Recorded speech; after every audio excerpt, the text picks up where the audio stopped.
Hola iglesia, ¿qué tal? ¿Cómo estáis? Confinados en casa, ¿verdad?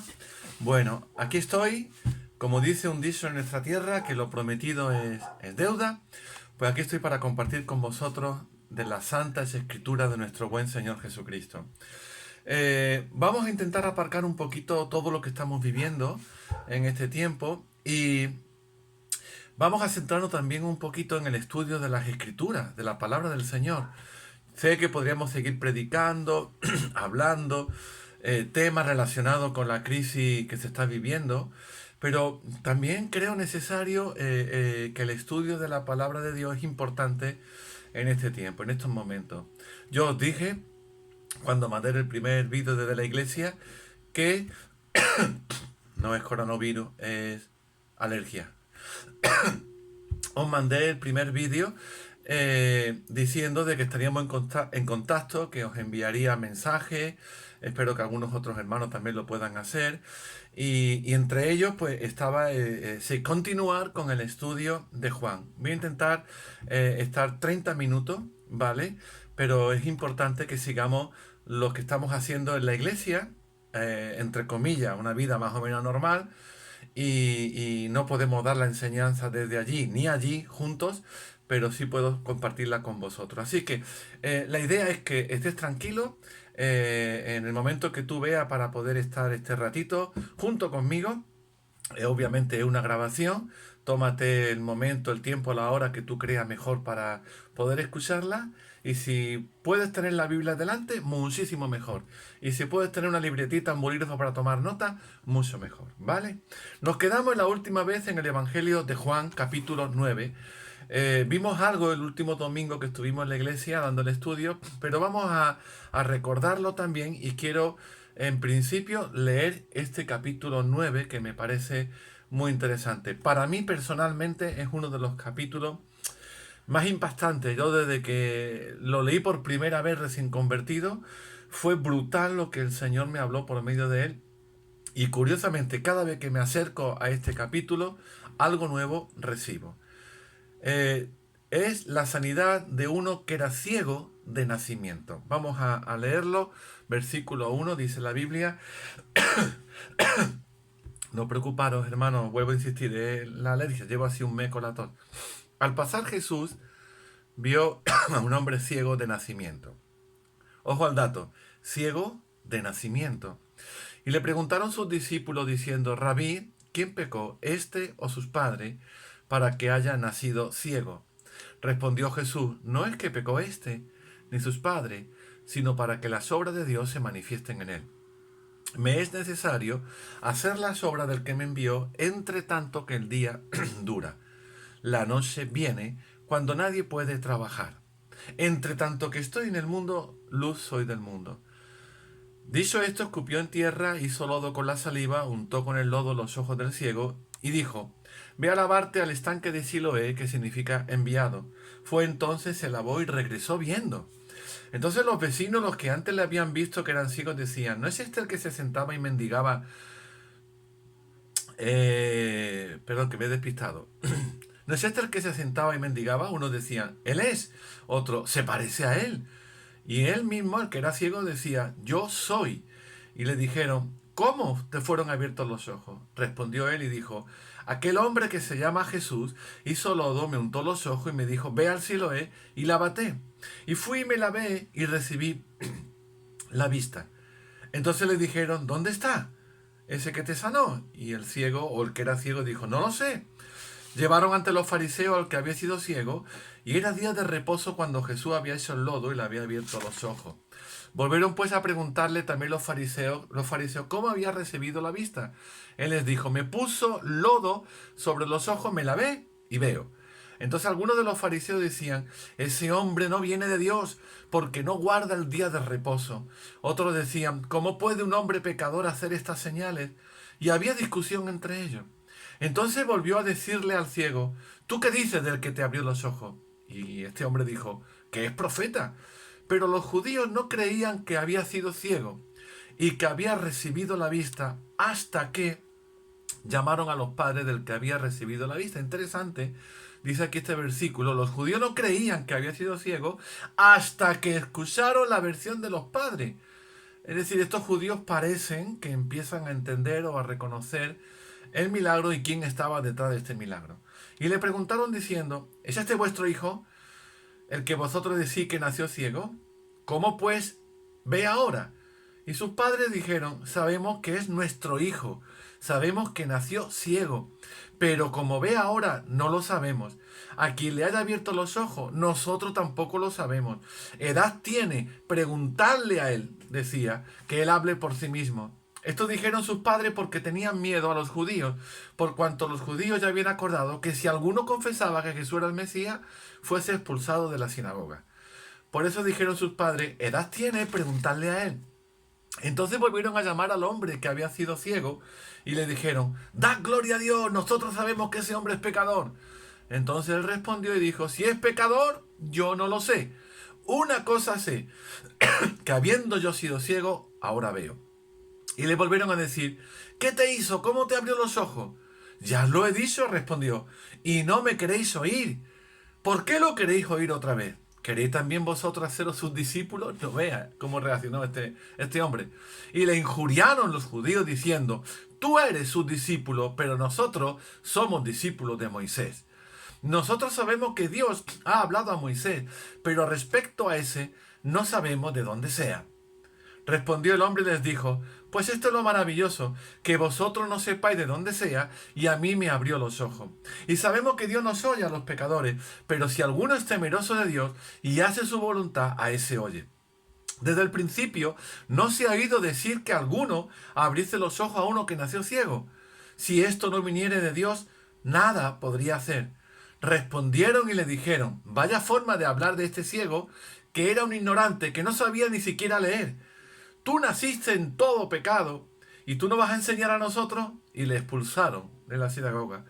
Oyó Jesús que le habían expulsado y hallándole le dijo, fue a buscarlo. ¿Tú crees?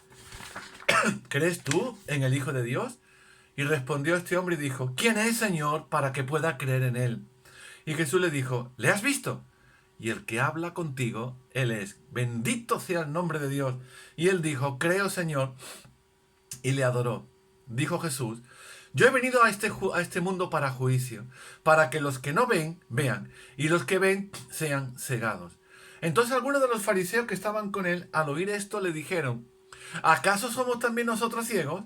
Y Jesús les respondió, si fuerais ciegos, no tendríais pecado, pero ahora que decís, vemos, vuestro pecado permanece. Brutal, hermanos queridos, este milagro. Yo vengo diciendo que Juan recoge 7 señales y que él siempre, después del milagro que Jesús hace, transmite la enseñanza que Cristo quiere hacer a través de ese milagro.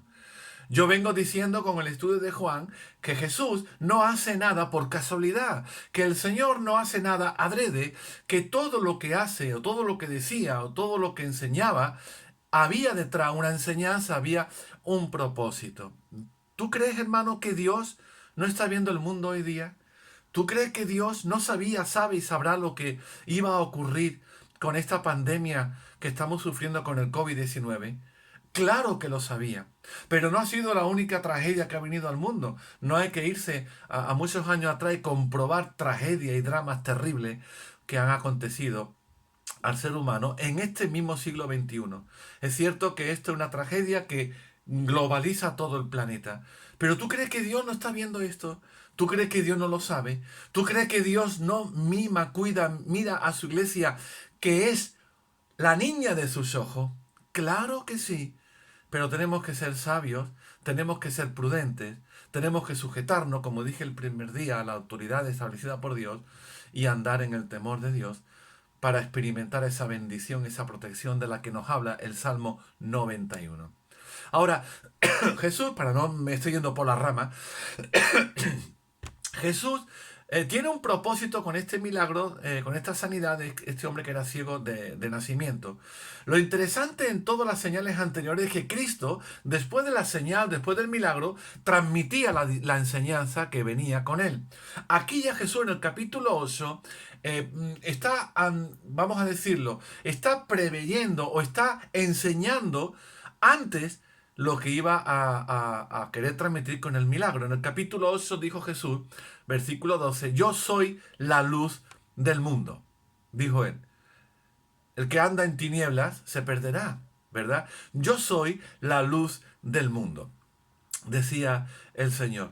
Y este ciego era para mostrar la obra de Dios, la gloria de Dios, que en aquel momento no era otra cosa que creer en Él. A veces no entendemos lo que puede ocurrir alrededor nuestra o en nuestras vidas, pero Dios se va a glorificar con el propósito de que creamos en Él. No solamente la iglesia sea afianzada en la fe a través de lo que estamos experimentando y viviendo ahora, sino también los que no conocen a Cristo puedan ver la gloria de Dios a través de esta situación. Me consta que está empezando a haber un toque de conciencia a través de todo esto, de gente que en un tiempo estuvieron en la iglesia, de gente que en un tiempo estuvieron buscando a Dios, adoraban y alababan a Dios, se apartaron por las circunstancias que fuese, y esta situación le está haciendo de nuevo replantearse el seguir a Cristo. Todo es para la gloria de nuestro Señor. Hermano, nunca nadie había sanado a uno que era ciego de nacimiento. Nunca. Ni en Israel, ni en el Antiguo Testamento, ni en ninguna otra cultura. Nadie. Jesús sanó a otro ciego antes que a este hombre. Pero a todos esos ciegos que Cristo sanó, ninguno de ellos era de nacimiento. Yo le ponía el ejemplo a los hermanos. ¿Te acuerdas de aquel hombre que Jesús sanó y lo sanó en varias etapas? Y le preguntó la primera pregunta que le hace cuando el Señor empieza a obrar en él, ¿qué es lo que ve? Y aquel hombre dijo, veo hombres como árboles. Es decir, aquel hombre antes había visto, aquel hombre sabía cómo eran los seres humanos y cómo eran los árboles. En aquel tiempo mucha gente perdía la vista, que hoy gracias a Dios por el avance de la ciencia, de las tecnologías, de la medicina, pues hoy no se pierde. Hoy podemos seguir viendo a pesar de los problemas de salud que vengan a nuestros ojos. En aquel tiempo la persona que tuviese catarata ya sabía que se iba a quedar ciego, por ejemplo. Pero este hombre no fue ciego por ninguna enfermedad. Este hombre fue ciego desde que nació. Nunca vio antes. Nunca pudo relacionarse con su mundo exterior a través de la vista. Nunca. A través del olfato, a través del tacto, pero nunca pudo ver. Imagínate la liberación que supuso para este hombre no el recuperar, sino el ver por primera vez a través del milagro que Jesús hizo en él. Eso es lo grande y por eso Juan lo aclara. Juan dice, este era ciego y de nacimiento. Era brutal. Para mí, iglesia, este milagro era incluso superior al milagro de levantar a un muerto. Porque era resucitar a alguien que había vivido. Pero esto era darle vista a alguien que nunca vio. Era el poder de Dios manifestándose con toda su gloria y toda su majestad. En el principio del capítulo, los propios discípulos, no solamente los judíos y la gente, los propios discípulos le preguntaron ¿por qué está esta enfermedad en este hombre? ¿Por qué este hombre es ciego? ¿Es por el pecado de sus padres o es por su propio pecado? Jesús le dice, no es por el pecado de sus padres ni por el pecado suyo, sino es para que Dios muestre su gloria a través del milagro que va a ocurrir ahora. Bendito sea el nombre de Dios. Yo creo, hermano, que toda la crisis que estamos viviendo, la iglesia tiene que alinearse con Dios para que Dios se glorifique a través de esta situación. En el nombre de Jesús, como hizo con este ciego. Hemos leído en este pasaje, hermano, de que primero fueron los vecinos, versículo 8, los que se encontraron con este hombre, con este ciego. Después los llevaron a los fariseos, versículo 15.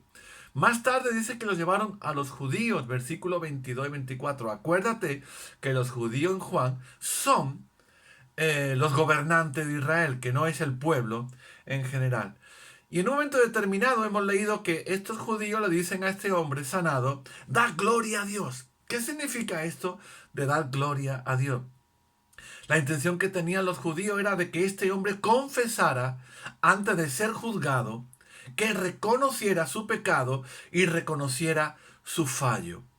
En el versículo 4, Jesús dice, se puede traducir en lugar de me es necesario, nos es necesario, lo cual implica que incluía a los discípulos en este trabajo.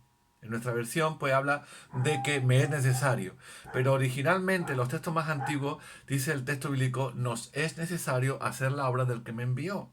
De otra forma, Cristo quiere hacer partícipe a los que estaban con él, a sus discípulos, que se involucraran en la obra del Señor y en lo que iba a acontecer en este caso, es ese poderoso y tremendo milagro de sanar a un hombre que era ciego de nacimiento. De igual forma, el Señor te invita a ti y me invita a mí a que nos unamos a Él en su obra, en su reino. Él nos da la mano, nos invita y nos dice, hijo, hija, Juan Carlos, te invito, dame la mano, colabora conmigo en la extensión del reino en este mundo para la gloria de mi Hijo Jesucristo. ¿Quieres apuntarte a eso, iglesia? Cuento contigo y tú cuentas conmigo también en el nombre de Jesús. Ahora Jesús vemos que hace una cosa muy extraña en este milagro. Escupe en el suelo, esa saliva la unta con la tierra que había allí y forma una especie de lodo, de barro, lo coge y lo pone sobre los ojos de este hombre y le dice, ve al estanque de Siloé, que significa el enviado, enjuágate y vas a recobrar la vista. Yo le decía un poco así en plan jocoso a los hermanos, si tú veas que alguien haga eso a un hijo tuyo que es ciego, seguramente o no lo permite, o te burla, o le dice por qué está haciendo esa cosa tan fea de escupir y hacer barro para ponerlo en sus ojos y después sanarlo. Pero fue lo que Cristo hizo y, como dije al principio, nada de lo que Cristo hace es por casualidad. Nada de lo que el Señor hace es porque sí. Esto tenía un significado que voy a intentar, con la ayuda del Señor, poder transmitirlo. Porque aquí había dos cosas importantes que quería Jesús transmitir con esta señal. Número uno, que Él abre los ojos. No solamente los físicos, sino los ojos espirituales para que la gente dejen de ser ciega y vengan al conocimiento de la verdad. Y número dos, para dejarle claro a los judíos quién es Él y qué es realmente el día de reposo. Porque a partir de ese milagro, o cuando Jesús hizo ese barro, ese lodo, los judíos aún se pusieron más nerviosos con Él porque lo había hecho un sábado en día de reposo. Una de las cosas importantes que Jesús tenía, mejor dicho, que los judíos no podían hacer, había montones de cosas en la tradición judía que no se podían hacer en el día de reposo. Y una de ellas era que no podían hacer pan, no podían amasar. Tenían que dejar preparado el pan las familias para el día de reposo, que no faltara, ¿verdad? Pero ese día no se podía coger la harina, el agua, amasar y trabajar con las manos. Y Jesús amasó un poquito de barro, eso es lo interesante, para ponerlo en los ojos de este hombre y que este hombre viera. Cristo no solamente estaba sanando a este hombre, sino Cristo quería transmitir algo más. Estaba perdonando los pecados a este ciego, que entraba en una nueva vida, en una nueva dimensión de su existencia aquí en la tierra. ¿Dónde le mandó? Al estanque de Siloé, el estanque del enviado. Este estanque se usaba para la fiesta de los tabernáculos. En esta fiesta se centra toda la historia que estamos contando. Fiesta de la purificación, aquello que hablamos en su momento del Purín, ¿verdad? Que ocurrió, que se instauró en el tiempo de Esther. Fiesta de la purificación. Mira el día que Jesús eligió para hacer este milagro. No solamente está dándole la vista a este hombre, sino que está lavando los pecados al ciego. Era como una circuncisión. Circuncisión era otra cosa que purificarse, que limpiarse. Así que si algo podían hacer los judíos era la circuncisión, era la purificación de sus almas, ¿verdad? Y aquí Jesús no está incumpliendo la ley, porque realmente lo que al final está haciendo con este ciego es llevarlo a que purifique su vida delante del Señor, ¿no? Dice en el versículo 8, como mencioné antes, de que los testigos primeros fueron sus vecinos, los vecinos de este ciego, que conocían bien que este hombre era ciego, y viendo el milagro que había acontecido, lo llevaron a los judíos para que realmente comprobasen, diesen fe de lo que había ocurrido con este hombre. Fue en día de reposo, como antes he comentado, y que para los judíos estaban profanando ese día. ¿Cómo se atrevía Jesús a violar ese día, el día de reposo? Yo quiero decir, hermano, que este hombre eh, fue sanado en este día, como dije antes, y no fue quebrantado el día de reposo, sino que a través del día de reposo, donde se podía uno purificar delante de Dios, Jesús estaba purificando a este ciego que realmente, lo vemos al final del capítulo, estaba buscando al Hijo de Dios y recibirlo en su corazón, ¿no?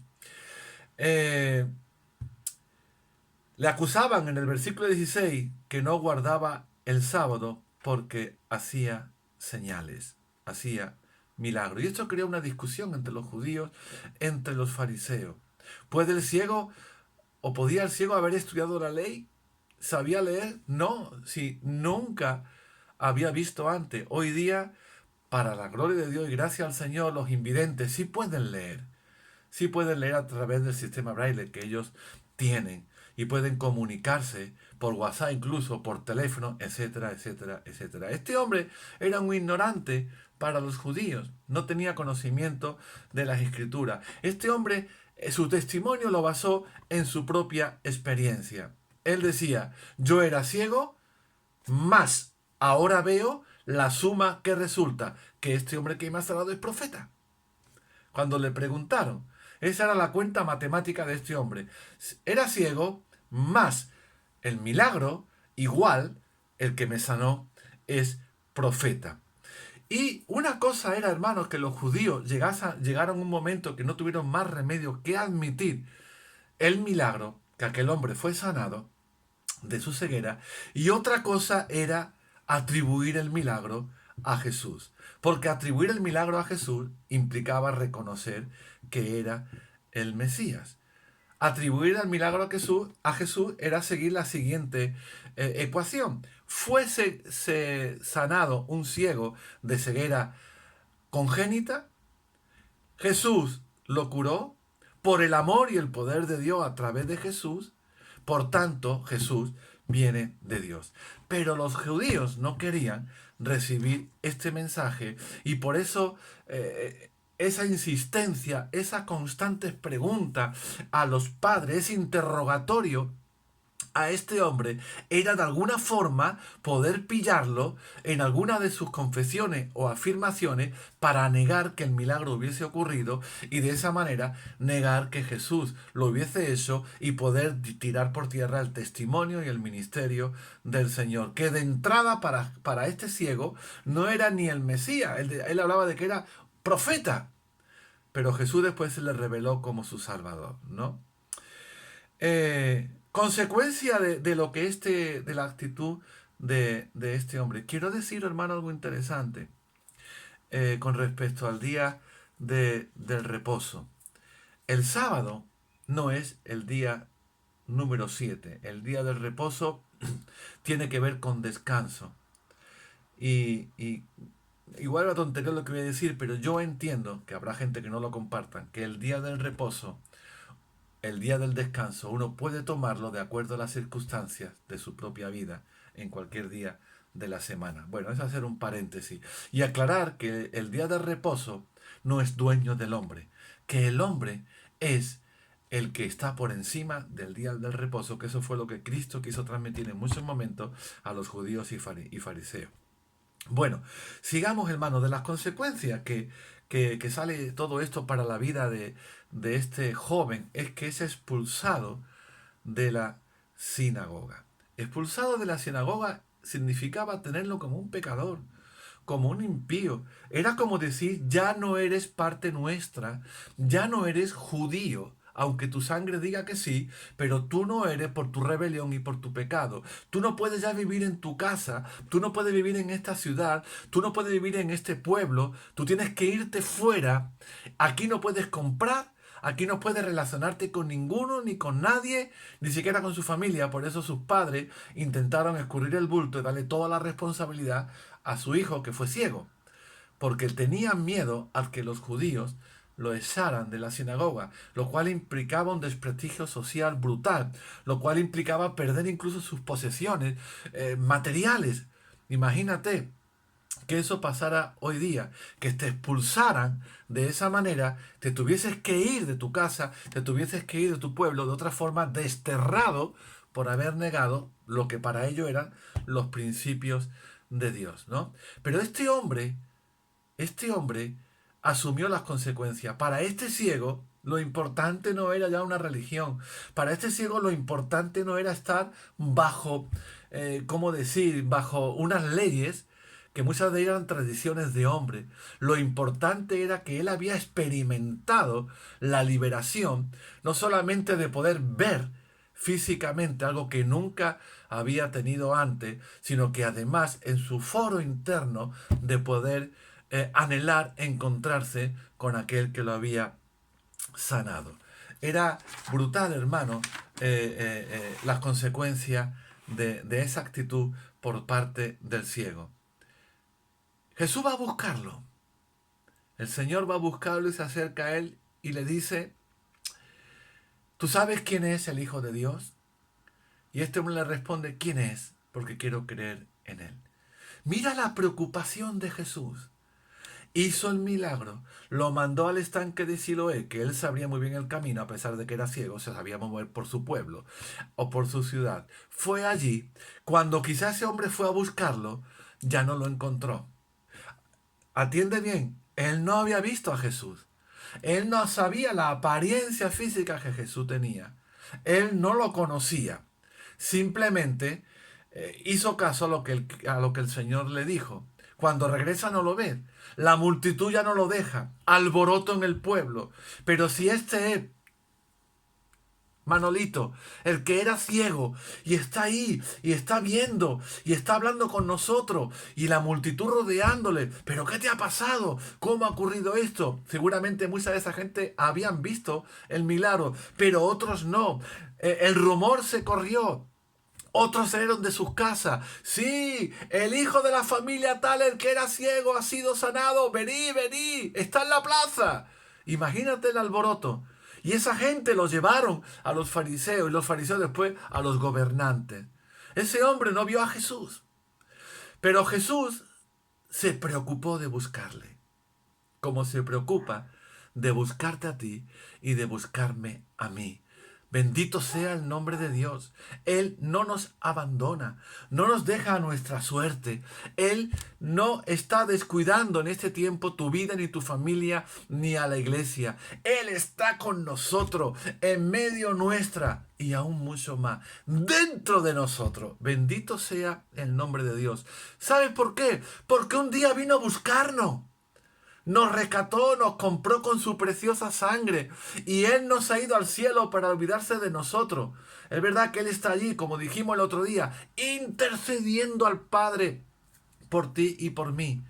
Pero además de eso, nos envió de su Espíritu Santo, del Consolador, del que nos enseñará todas las cosas para llevarnos al Padre. Bendito sea el nombre de nuestro Señor Jesucristo. Si tú no le buscas, Él te está buscando. Si tú no le buscas, Él está pegando en la puerta de tu corazón. Si tú en un momento determinado, en estos días, sientes el deseo de orar, no digas, vale, lo haré después de. No digas eso, porque cuando viene ese deseo, ¿sabe lo que es? Que el Espíritu Santo está tocando la puerta de tu corazón.